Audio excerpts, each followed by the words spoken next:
So this entire season of World Trigger, I have been saying that we will meet some new characters, and in the Time Factor opening, we do see some new faces, but one of them is not in the opening. That man is none other than Kusakabe Squad's gunner, Kazuma Satomi. I think we can all agree that he is a very nonchalant character on the outside, but one thing is for sure, he is no slacker. For him to be Shun's teammate, he definitely has to hold some weight as an agent, especially for him to be MIA for as long as he has been for the majority of the series. So this week's episode was dialogue heavy again, but the presentation of everything was extremely engaging. There are so many different visuals and details brought to reinforce the conversations and actions in this episode, and yet again it leaves me beyond pleased. So I want to start things when talking about the main conversation between Mikumo and Satomi about Nanomiya and the last set of faces we meet in this episode, Yuba Squad. So Satomi pretty much talks about how in terms of solo battles, Nanomiya, Ko, and Kazuma are three agents who are ranked pretty well because of their win rate but don't participate in too many battles. But in terms of fighting over and over and climbing to the top, Yuba dominates the game. That explanation alone should already tell us that in terms of battle experience, Yuba is leagues ahead in comparison to Mikumo.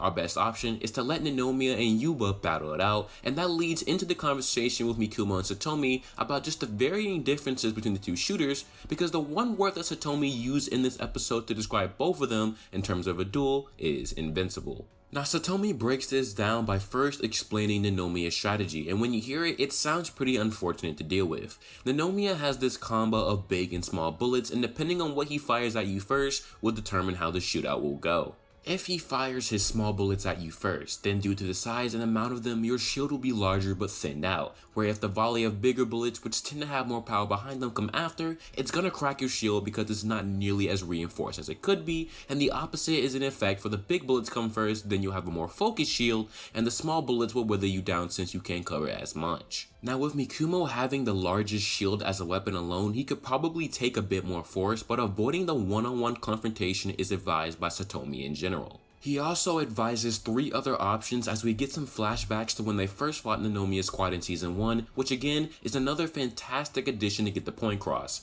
But you either need to trade a kill like Yuma attempted to do with the long range Scorpion, or make a play to help your teammates so that you don't die in vain like Zoe.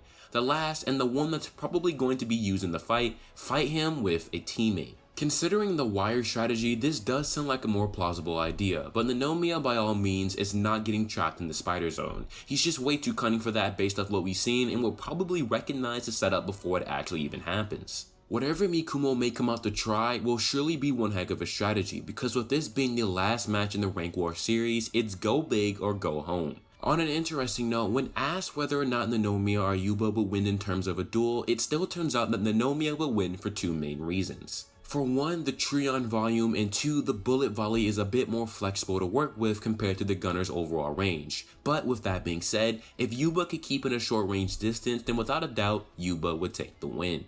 All this valuable information are things to keep in mind when going into the final battle. If anyone can go toe to toe with Nanomiya right now, it would also be Hyusei in this match. So hopefully we may get to see him fulfill a role of a lifetime. The biggest surprise as this conversation ends is that Satomi is the #1 ranked gunner at Border, and to many anime only people, I'm sure they were quite surprised. The man himself doesn't even know his own rank, but surely he has got to be a serious force to be reckoned with on the battlefield. Hopefully we get to see him in action during a future invasion when all agents that we know are reporting for duty. As for our introduction to our new squad, today's episode finally debuted Yuba Squad.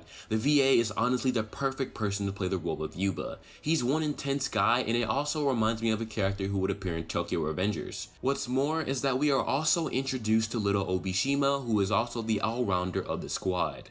Pretty unlucky that Kuga hit her with the my man part during their introduction. Lesson learned not to mistake short-haired people to automatically be a man. Now as for why Kuga wanted to meet Yuba, this goes back to when he fought Ikuma, as due to not sparring or getting a feel for the skills beforehand, he lost. Kuga taking it into his own hands this time around to come fully prepared. To make up for the earlier incident, Kuga and Obishima 1v1 and we get to see one of Kuga's new techniques. To break it down, Kuga has this new Shuriken type projectile that allows him to connect his scorpion to it from underground or surface and that allows him to transform it from a range. A new creative technique that is derived from Kage's mantis. This right here will play a pretty good part in the final match, so make sure not to forget it.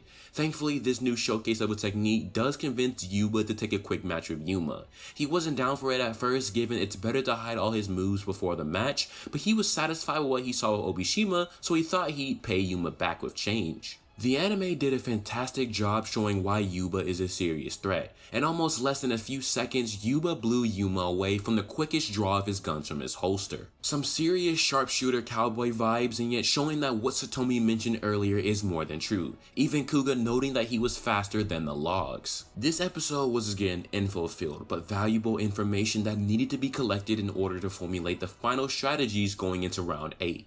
This episode adapted chapters 180 to 181 fully, and next week is the final preparations episode in which for the last 3 episodes of the season, round 8 will commence. This is without a doubt the most rewarding time to be a World Trigger fan. For my manga readers, I hope our expectations are blown away by the anime, and for my anime onlys, for one last time, place your bets and get ready. And with that, it's going to bring me to the end of this video. If you have enjoyed this video and would like to see me do more World Trigger content, then make sure to like and subscribe on your way out, and leave your thoughts and comments about today's episode as well down below. As always, thank you for watching, stay safe and warm out there, and I will catch you guys in the next video.